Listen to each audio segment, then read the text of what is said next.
Welcome back to Homebuyer University. Today's episode is all about appraisals. Yes, if you are buying a home and you're getting a mortgage to help you buy that home, you're going to have an appraisal.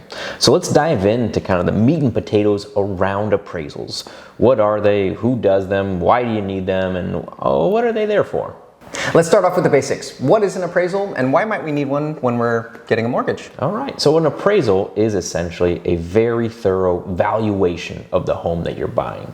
The appraiser's job is to go out and assess your property's value, but they do it in kind of a unique way. They'll go to the property, they'll measure, they'll look at upgrades, look at things that maybe need a little work, and then they'll take the condition and status of your property and weigh it against other properties that are similar that have recently sold. When I say similar, I mean similar neighborhoods, similar school districts, similar bedroom bath counts, similar lot sizes. And they'll say, hey, how does ours stack up to this? Maybe this one that sold last month was nice, but ours has a view, so we're worth a little bit more. But this other one sold also had a view, but had a better upgraded kitchen, so maybe we're not worth quite as much as theirs. So their whole entire job is to come up with a valuation of the home that you're buying based on other homes that have sold recently nearby. So we know essentially what an appraisal is. Who does the appraisal?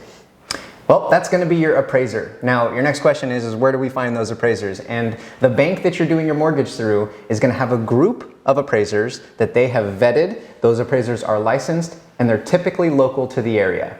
When your offer is accepted, the bank is going to choose one of those appraisers at random and send them out to your house to do that inspection. So why does the bank get to choose who the appraiser is? Why can't I choose who I want? The bank has a lot on the line when it comes to lending you maybe hundreds of thousands or millions of dollars when it comes to buying your home. So the bank wants to make sure that they have someone vetted and approved to assign a proper value to your home. Just in case something down the line happens to you or your home, the bank is able to recoup their investment.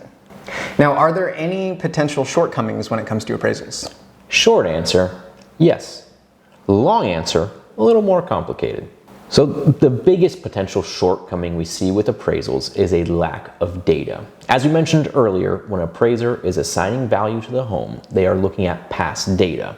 How many homes that are similar that have sold recently nearby. And it's possible if you're buying in a market where there aren't a lot of sales or a lot of similar houses that have been sold, that appraiser won't have a ton of data to pull from.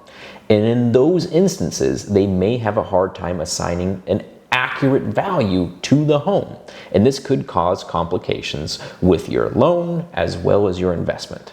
Luckily, in your contract that you write up when making an offer on a home, they have things in there called contingencies, which are kind of like your safety valves or get out of jail free cards. So if that appraiser is dealing with a lack of data or doesn't have a lot of comps to pull from when they're valuing your home, if you have an appraisal contingency in your contract, it allows you a little flexibility. You can either go to the seller and say, hey, based on this contingency, my home is not worth what I'm paying for it. I want to cancel and walk away, and you can do so without penalty.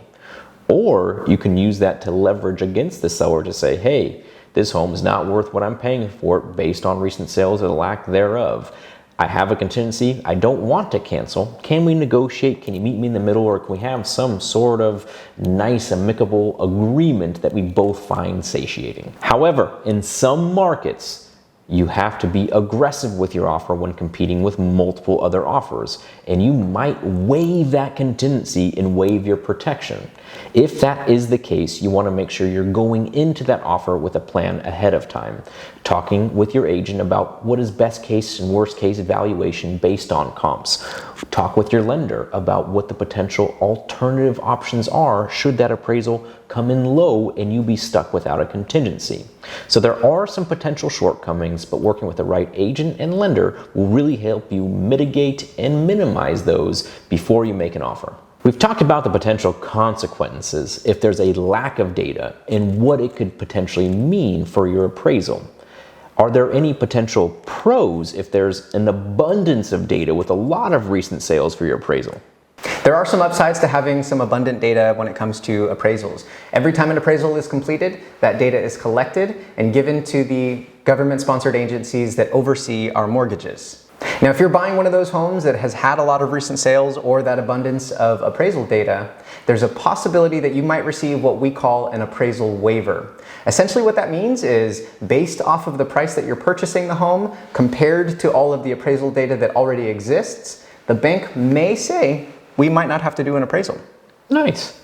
We just threw a lot of information at you all about appraisals. So Dom, can you give us a quick recap? Yeah, number one, if you're buying a home and getting a mortgage, you're gonna need an appraisal. Number two, that appraiser's job is to give a value of your home based on recent sales of similar properties nearby. You cannot pick your appraiser. The bank will have a group of approved appraisers that they'll pull from, and it's there not just for your protection in your contract, but also their protection in case something happens down the road. We've talked about the shortcomings where if there aren't a lot of recent sales, it could cause complications, but there are some potential safety valves in your offer and contract that you give the seller. And finally, sometimes there's a little silver lining. If you have a property in an area where there's a lot of recent sales, you might not need an appraisal sometimes. So that's the gist of it. Appraisals. Appraisals.